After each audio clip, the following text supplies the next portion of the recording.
अस्सलाम वालेकुम भाइयों, हंटर रोड के एपिसोड 2 में आप सबका स्वागत है। तो इस वीडियो से पहले हमने इसका एपिसोड 1 बनाया था। हो सकता है कुछ लोगों को ये वीडियो समझ नहीं आए, तो पहले आप लोग जाकर एपिसोड 1 देख लेना, जिसका वीडियो का लिंक नीचे डिस्क्रिप्शन में। तो वीडियो को स्टार्ट करते हैं। जैसे ही डॉक्टर साहब उस लड़की को देखते हैं, वो शॉक हो जाते हैं और कहते हैं ये तो वही लड़की है जिसे मैंने आधे घंटे पहले लिफ्ट दी थी।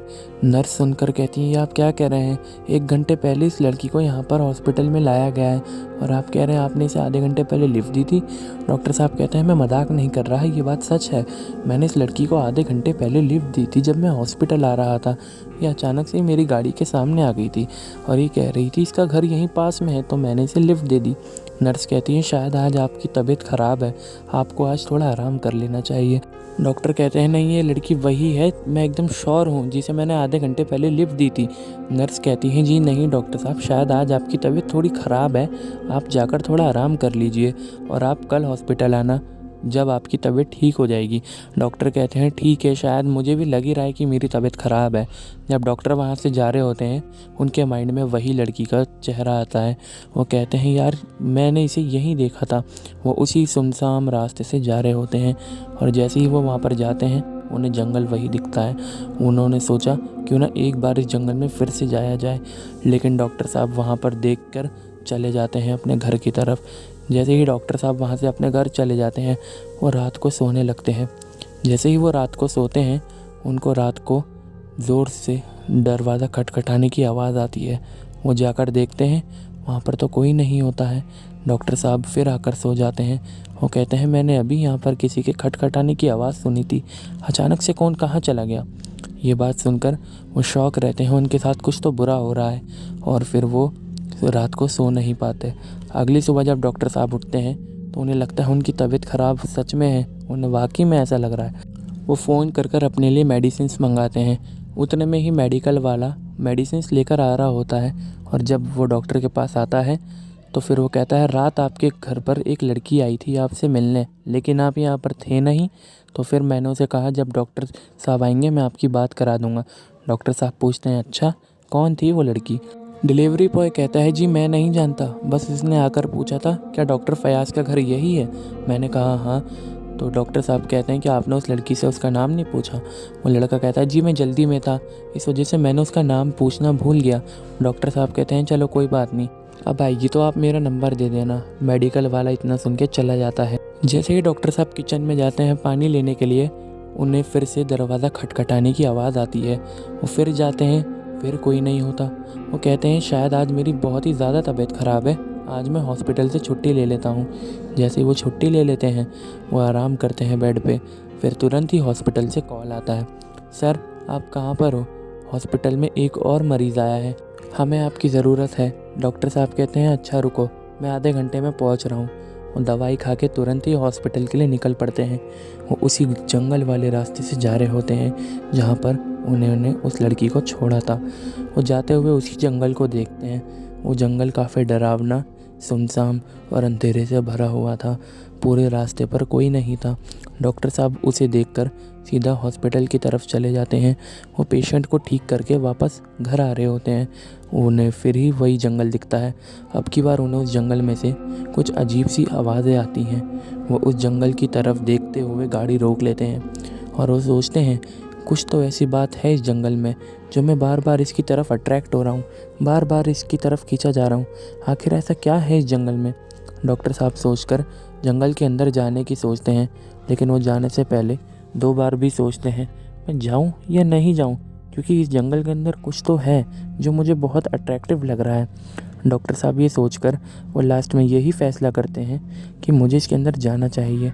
वो जंगल के अंदर चले जाते हैं और जैसे ही अंदर जाते हैं वहाँ से बहुत अजीब अजीब सी आवाज़ें आती हैं। डॉक्टर साहब कहते हैं अभी तो काफ़ी रात हो रही है, मैं यहाँ पर दिन के टाइम आऊँगा। वो जैसे ही जंगल के बाहर जा रहे होते हैं, उन्हें रास्ता नहीं मिल रहा होता है। डॉक्टर साहब कहते हैं ये मेरे साथ हो क्या रहा है, मैं यहीं से ही तो आया था, मैं घूम फिर कर फिर एक जगह पर आ गया। फिर वो दूसरा डायरेक्शन चुनते हैं। और जैसे ही दूसरा डायरेक्शन चुनते हैं, वो वहाँ से घूम फिर के फिर उसी जगह पर आ जाते हैं। फिर वो तीसरा डायरेक्शन चुनते हैं, वहाँ से घूम फिर के फिर उसी जगह पर आ जाते हैं। डॉक्टर साहब कहते हैं ये मेरे साथ हो क्या रहा है यार, मैं हर जगह, मैं कहीं से भी जाता हूँ एक ही जगह पर आ जाता हूँ। आखिर ये हो क्या रहा है मेरे साथ? क्या बात है इस जंगल में? वो रात बहुत ख़तरनाक रात थी। डॉक्टर साहब बहुत परेशान थे और डरे हुए थे। उनके चेहरे पे तन्हाई, डर और परेशानी थी। वो कह रहे थे, ये क्या हो रहा है मेरे साथ? मैं घूम फिर कर एक ही जगह पर क्यों आ रहा हूँ, जबकि मुझे पता है मैं हर बार नया डायरेक्शन लेता हूँ। शायद मैं इस जंगल में कहीं खो गया हूँ। वो वहाँ से चुपचाप उसी रास्ते से जा रहे होते हैं जिस रास्ते से वो आए थे। फाइनली डॉक्टर साहब को बाहर जाने का रास्ता मिल जाता है। फिर अचानक से ही वो देखते हैं उनके सामने एक लड़की खड़ी है और वो लड़की पत्थर के पास बैठी होती है। डॉक्टर साहब उसके पास जाने की सोचते हैं। वो जैसे ही उस लड़की के पास जाते हैं, वो लड़की दूसरी तरफ चेहरा घुमाए रो रही होती है। डॉक्टर साहब पूछते हैं, क्या हुआ, कोई परेशानी है क्या? तुम यहाँ पर खो गई हो मेरी तरह? वो लड़की कुछ नहीं जवाब देती, बस रो रही होती है। जैसे ही डॉक्टर साहब उसके कंधे पर हाथ रखते हैं, वो लड़की चेहरा घुमा कर देखती है। डॉक्टर साहब डर जाते हैं कि डॉक्टर साहब कहते हैं, तुम तो वही हो ना जो मुझे कल मिली थी? और पता है, मैंने हॉस्पिटल में सेम तुम्हारी जैसी लड़की देखी थी, वो मरी हुई थी। वो लड़की कहती है, वो मैं ही थी जो एक्सीडेंट की वजह से मर गई थी। डॉक्टर साहब कहते हैं, हाउ इज़ इट पॉसिबल? मैंने तुम्हें कल ही लिफ्ट दी थी और कल तुम बिल्कुल सही सलामत थी। फिर मैंने कल तुम्हारे ही जैसी एक लड़की हॉस्पिटल में देखी थी और अब तुम कह रही हो वो तुम हो? मुझे लगा कि मेरी तबीयत ख़राब है। लड़की कहती है, नहीं, इसी रोड पर मेरा एक्सीडेंट हुआ था और मैं इसी रोड पर मरी थी। तुम्हारे जैसे लोगों की वजह से ही हम जैसे आम लोग बहुत जल्दी मर जाते हैं और तुम्हारी वजह से ही मेरा ये एक्सीडेंट हुआ है। डॉक्टर साहब कहते हैं, मैंने ऐसा क्या कर दिया जो मेरी वजह से तुम्हारा एक्सीडेंट हुआ है? वो लड़की कहती है, कल जब आप आ रहे थे अपने हॉस्पिटल से घर की तरफ, आप गाड़ी बहुत तेज़ चला रहे थे और आपने ये भी नहीं देखा कि आपके सामने कोई लड़की है, ना कि आपने हेडलाइट जला रखी थी। डॉक्टर साहब कहते हैं, उस रात में तो बहुत जल्दी में था और मेरा किसी से कोई एक्सीडेंट भी नहीं हुआ था। लड़की कहती है, आप गलत बोल रहे हो, उस रोड पर मैं ही थी और वहाँ पर आपने जो गाड़ी के नीचे जो कुचला था वो मैं ही थी। आपको नहीं पता मुझे कितना दर्द हुआ था, आपने मुझे बड़ी बेरहमी से मारा है। लड़की कहती है, अब मैं आपको नहीं छोड़ूंगी, मैं यहाँ पर आपको मार दूंगी। लड़की अपना एक हाथ आगे की तरफ करती है। डॉक्टर साहब बहुत डरे होते हैं। कहती हैं, मुझे माफ़ कर दो, मुझे नहीं पता था कि मेरी गाड़ी के सामने तुम आ गए हो। मैं कसम से, मैं सच कह रहा हूँ, मुझे कुछ नहीं पता था। लड़की कहती है, इसमें तुम्हारी गलती है, अब तुम्हें मरना होगा। तुम्हारी वजह से मैं मरी हूँ, आज तुम्हारी वजह से मैं ज़िंदा नहीं हूँ। डॉक्टर साहब कहते हैं, प्लीज़ मुझे माफ़ कर दो, ऐसा नहीं होगा आज के बाद। वो लड़की का चेहरा पूरा घूमा होता है, उसका पैर बड़ा हो जाता है और उसके नाखून बहुत बड़े हो जाते हैं और उस लड़की के बाल आगे आ जाते हैं। उसका फेस बहुत सफ़ेद सा हो जाता है। इतना ही नहीं, वो लड़की के मुंह से खून भी निकल रहा होता है और उस लड़की का चेहरा दूसरी तरफ घुमा होता है, जिस तरफ डॉक्टर के कार का टायर उस लड़की की गर्दन की तरफ घुमा हुआ था। डॉक्टर साहब बहुत डरे होते हैं, वो वहाँ से भागने की कोशिश करते हैं। वो जैसे ही अपनी गाड़ी में बैठते हैं, वो आगे की तरफ जा रहे होते हैं। पीछे देखते हैं, कोई नहीं था। वो लड़की अचानक ही उनकी गाड़ी के सामने आ जाती है और वो लड़की डॉक्टर साहब की गाड़ी के सामने आ जाती है और मिरर के आर पार अपना हाथ डाल के डॉक्टर साहब की गर्दन पकड़ लेती है और उसे ज़ोर से दबाती है। डॉक्टर साहब को बहुत तकलीफ़ होती है और उस लड़की से कहते हैं, प्लीज़ मुझे माफ़ कर दो, मैं आज के बाद कभी गाड़ी तेज़ नहीं चलाऊँगा। लड़की कहती है, मैं तुम्हें मार दूँगी, तुम्हारी वजह से मैं मरी हूँ।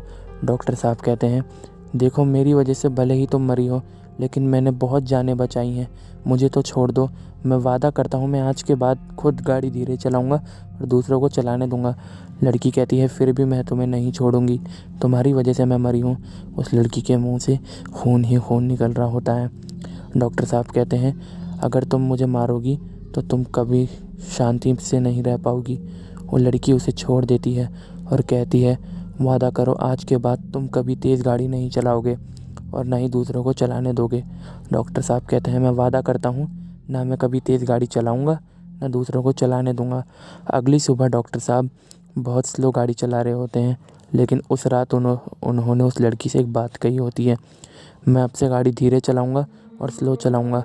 और वो लड़की भी कहती है, मैं अब से आपका साथ दिया करूँगी, जो भी तेज़ गाड़ी चलाएगा, और मैं आपसे मिलने आती रहा करूँगी।